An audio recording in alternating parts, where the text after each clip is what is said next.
I'm here to present about corporate carbon reduction pledges, an effective tool to mitigate climate change.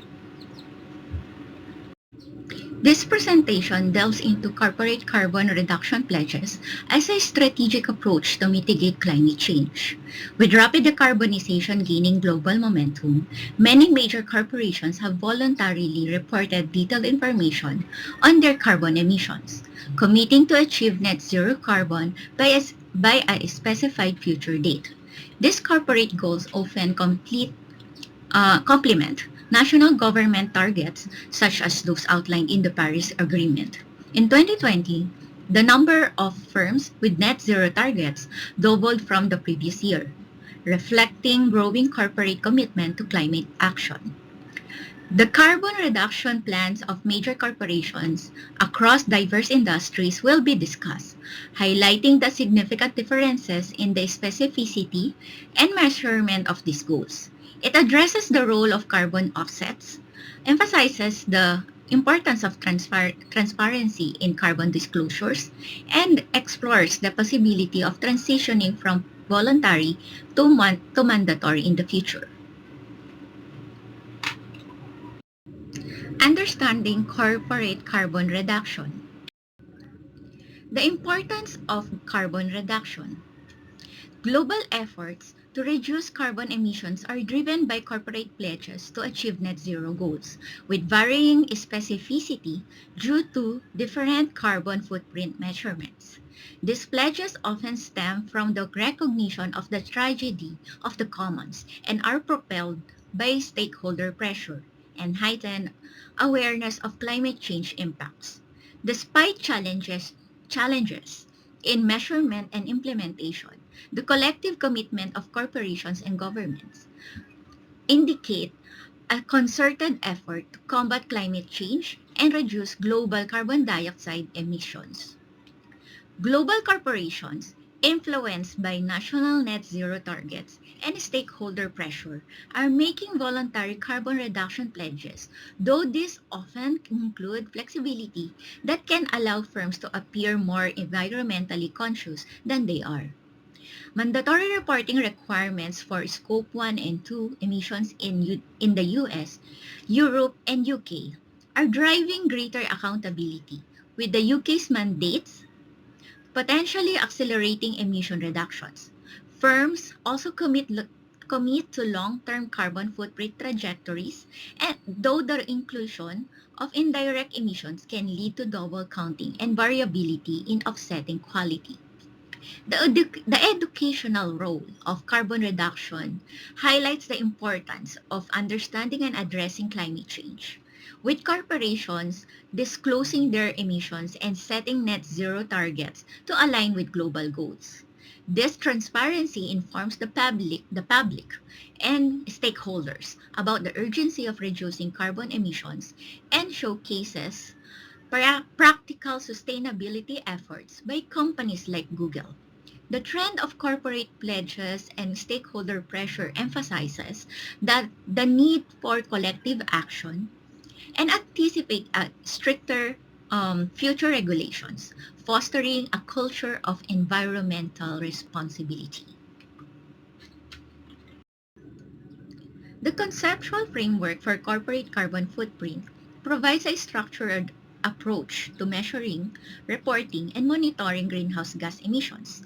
It aims to provide a standardized method for calculating carbon footprints to drive emission reductions, ensure transparency, accuracy, and accountability in emission reporting, and facilitate global efforts towards mitigating climate change. Measurement. Carbon Corporate carbon footprints are measured by using a standardized approach to quantify decarbonization progress. Firms need to consider exclusion of avoidance offsets from their carbon footprint measures or focus on removal offsets meeting durability standards to ensure meaningful carbon reduction pledges. Stakeholder pressure motivates firms to enhance emissions reporting and reductions, as seen with UK firms reducing Scope 1 emissions by 8% due to reporting mandates. Many corporations, especially in carbon-intensive industries, have integrated emission reduction efforts into their missions due to stakeholder influence.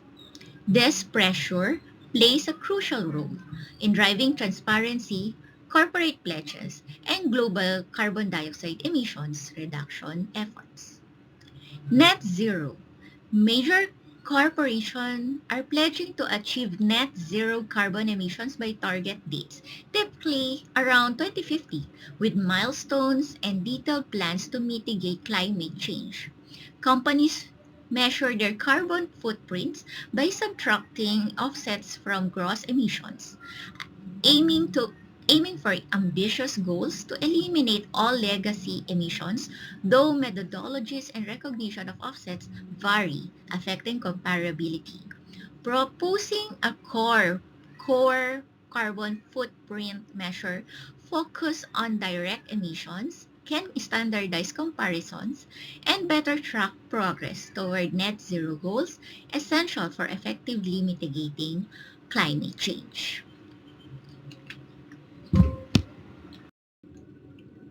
Time-consistent emission trajectories involve committing to updating actual emissions annually and forecast trajectories every 5 years to allow for dynamic performance assessments and comparisons with previous projections.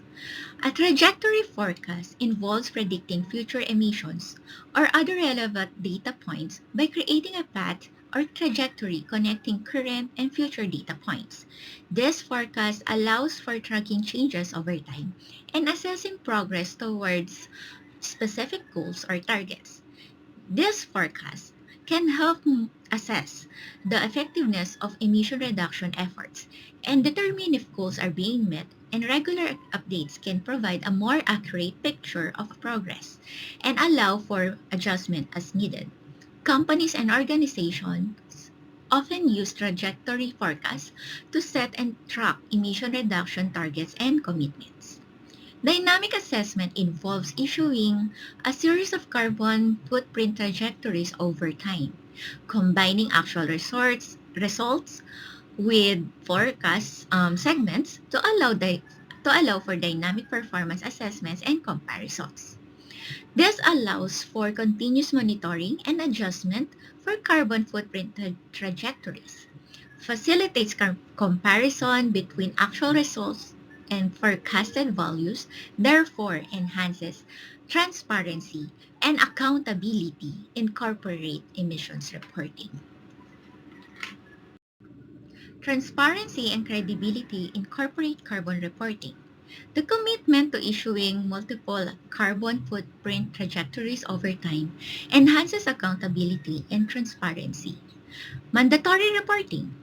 Examining the potential transition from voluntary to mandatory reporting of corporate or carbon reduction plans is crucial for enhancing transparency and credibility.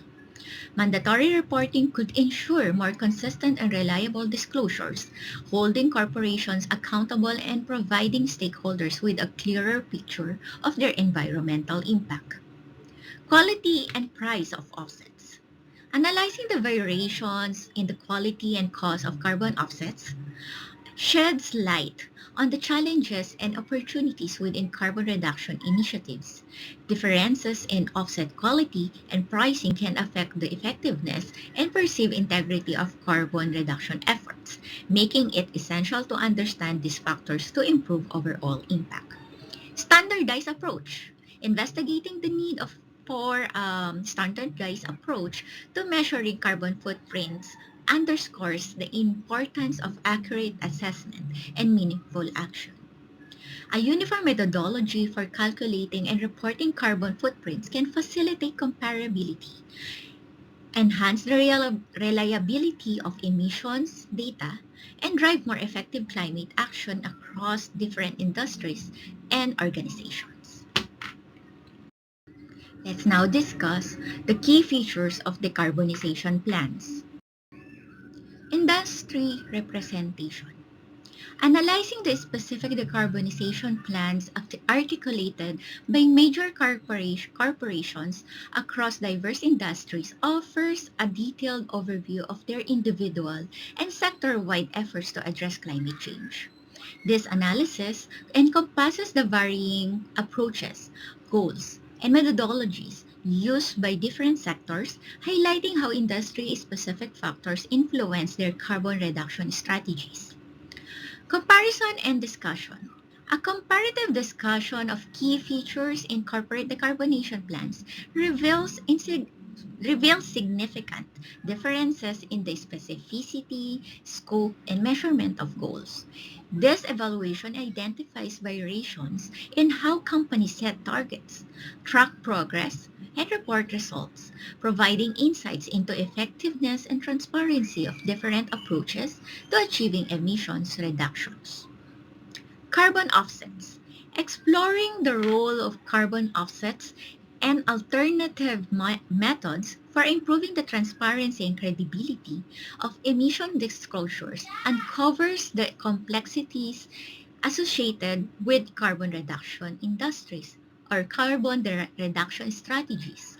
Understanding how offsets work, their quality, verification processes, and potential alternatives helps clarify the challenges and opportunities and ensuring that carbon reduction claims are accurate and meaningful. Carbon reduction information pertains to data and details related to efforts made by organizations, corporations, or entities to decrease their carbon footprint and mitigate climate change. It includes strategies, goals, pledges, and actions taken to reduce greenhouse gas emissions, particularly carbon dioxide, and achieve carbon neutrality or net zero emissions. This information encompasses voluntary commitments, emission reduction targets, energy efficiency improvements, renewable energy investments, and other initiatives aimed at minimizing environmental impact.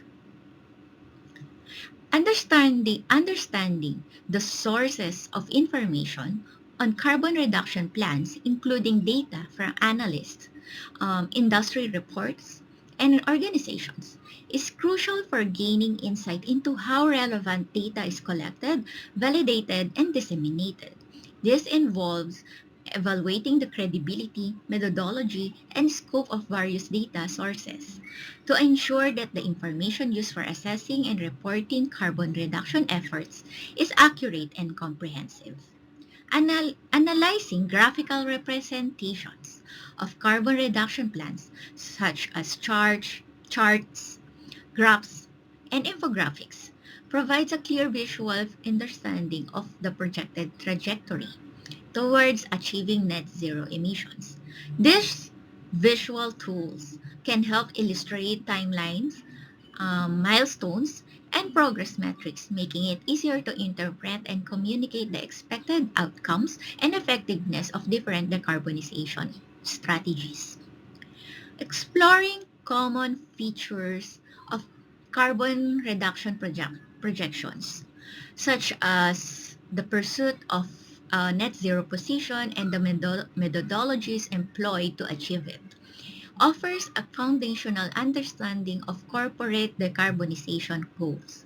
This involves identifying shared goals, approaches, and metrics used across different industries and companies, which helps in comparing strategies and understanding overall trends in corporate climate action. Several analytical sources related to corporate carbon reduction pledges and decarbonization efforts that offer insights into various aspects of carbon reduction, net zero emissions, and climate change mitigation strategies adopted by companies, regions, and cities. Information on corporate carbon reduction plans was collected by multiple analysts, including Bloomberg's New Energy Finance, the Carbon Disclosure Project, and science-based targets. Here are some of the strategies that major corporations are implementing to reduce their carbon emissions. Google has been committed to carbon neutrality since 2007.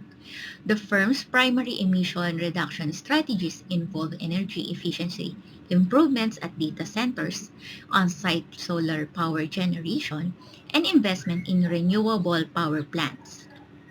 United Airlines operates about 1,400 aircraft with 4,900 daily flights to 361 airports worldwide and has pledged to reduce its carbon dioxide emissions by 100% by 2050 on an absolute basis.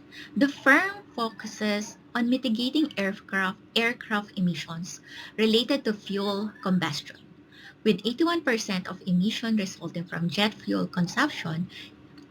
Three broad approaches outlined by United Airlines for achieving its climate pledge include increasing fuel efficiency, reducing fuel carbon intensity, and removing carbon dioxide from the atmosphere. BP, or British Petroleum, a multinational oil and gas company, has set ambitious net zero goals to transition to an integrated energy company by 2050. These goals encompass reducing emissions from direct operations and upstream production of oil and gas. Additionally, BP aims to decrease the carbon intensity of its products by 50% by 2050 and 5% by 2025. The company is actively investing in renewable energy projects and technologies with a focus on expanding its renewable energy capacity and increasing low carbon investment. In conclusion, corporate carbon reduction pledges have increasingly become a central aspect of discussions on climate change mitigation. These pledges hold considerable promise for advancing environmental sustainability, but their effectiveness hinges on several critical factors. To ensure that these commitments lead to credible and meaningful outcomes, it is essential that companies adopt transparent and standardized reporting practices.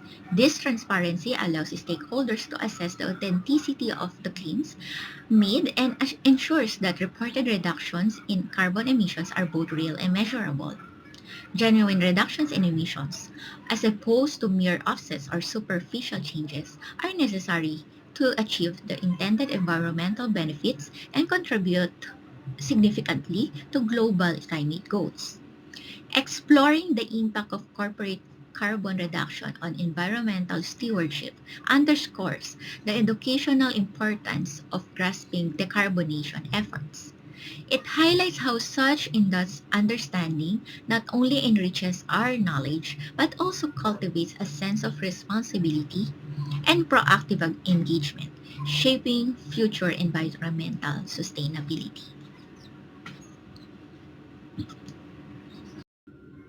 And that concludes my presentation.